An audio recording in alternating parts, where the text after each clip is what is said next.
और जब भी कोई बड़ा काम करना है तो किसी को ना बताएं। जब तुम अपना काम खुद दूसरे को बताओगे ना, तुम कभी नहीं कर पाओगे। तुम सिर्फ काम करो। पेट्रोल पंप वाले का बेटा बना आईएएस ऑफिसर, क्योंकि जब तुम अपनी अचीवमेंट, जब तुम कोई बड़ा काम करने या तो किसी को बताते हो कि हम ये करने जा रहे हैं, जैसे हमको होता है ना, ऐसे सबको होता है। वो कोई बुरी चीज नहीं है, सबको होता है। साइंस जो है वो दिमाग का च्यवनप्राश है ना। मरे हैं लोग नौकरी के लिए इस कंट्री में, बाप रे। नौकर बनने की इतनी इच्छा है लोगों की। इंडिया का आदमी गुटखा खा के मरा हुआ है।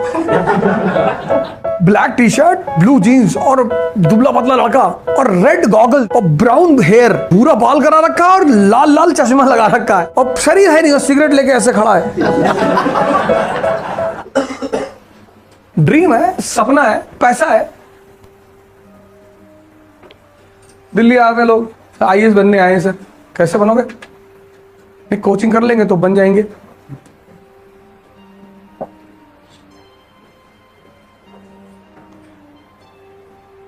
वो कोई दिक्कत है ही नहीं।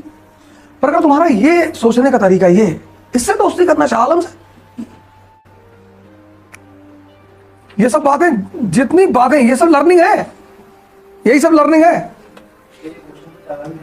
हाँ तो बस लिख दो जो गांधी ने किया था वो लिख दो कि ये सब नहीं होता, नॉन कोऑपरेशन नहीं होता, सीडीएम नहीं होता, मास अवेकनिंग नहीं होती, सत्याग्रह नहीं होता और हिंदुस्तान अगले 100 साल संभवतः और गुलाम रहता। बस नमस्कार करके निकल लो।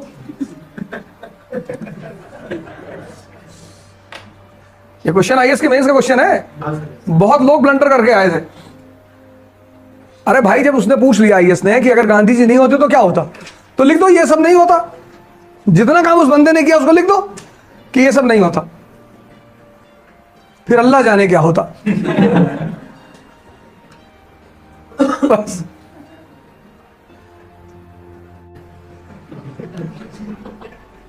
अरे भैया बदतमीजी ना करिए, सुबह सुबह जो है बदतमीजी कर रहे लो। पूछ लो बदतमीजी कर रहे कि पंडित जी वो 50 रुपए का जूता पहने चमड़े वाला। अरे भैया, जय विद राखे राम तय विद रहिए। मतलब राम तुमको जूता खरीद के दिए हैं, हमको तो 20,000 का दिए। अब भैया आपसे कौन बहस करे, आप जाइए भैया, राम जी हमसे नाराज है। क्यों नाराज है? बाहर जाइए भैया, आप मत पूछिए। झुंझलाया था ना आदमी, तो कुछ तो जलवा दिखाओ।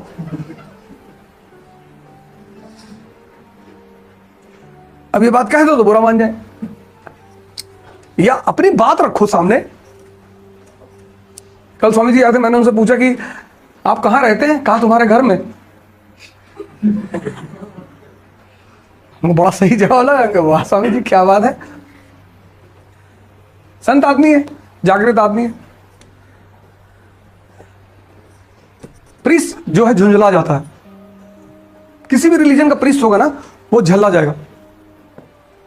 और उसकी झुंझलाहट इस बात का सबूत होती है कि उसको कुछ नहीं पता।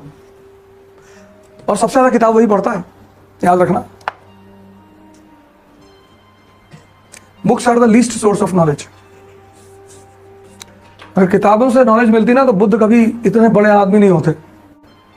बताओ किस कॉलेज में पढ़े थे, पता है? नहीं।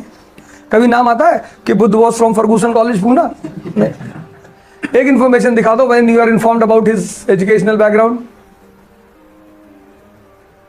कि सेंट बिशप में जब पढ़ने जाते थे बचपन में, फिर फर्गूसन में पढ़े, फिर दिल्ली यूनिवर्सिटी गए। आता ही नहीं। मोहम्मद साहब कभी स्कूल ही नहीं पढ़े ही नहीं। देखो दुनिया के सेकंड लार्जेस्ट फॉलोवर उनके हैं मोहम्मद साहब के। मोहम्मद साहब के गुरु का नाम बताओ, है किसी को पता ही नहीं, है ही नहीं। तो इस किताब में से तुम्हें क्या क्या निकाल देना है, ये तुम्हारी क्षमता है। हम बंदर को क्यों कहते हैं कि हमारा पूर्वज है? हाथी को क्यों नहीं कहते? क्योंकि हाथी को जब तुम केला दोगे ना तो केला वो छिलके सहित खा जाएगा, बंदर निकालता है छिलका। तुम बंदर को दो जाके केला, वो सीधा नहीं खाएगा, जानवर है लेकिन सीधा नहीं खाएगा, वो निकालेगा।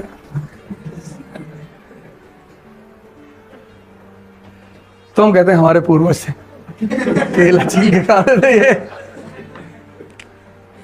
लड़के ने जाके अपनी मम्मी से कहा कि मम्मी हमारे पूर्वज बंदर थे। मैंने कहा नहीं बेटा, हमारे पूर्वज तो इंसान थे। बोले पापा यही कहते हैं? बोले पापा के रहे होंगे बेटा, हम तो अपनी वाली बात बता रहे। पापा के रहे होंगे बेटा, हम तो अपना वाला बता रहे। एक समझदार आदमी वो है और एक समझदार शासक वो है जो अपनी प्रायोरिटी को समझे। साइंस जो है वो दिमाग का च्यवनप्राश है।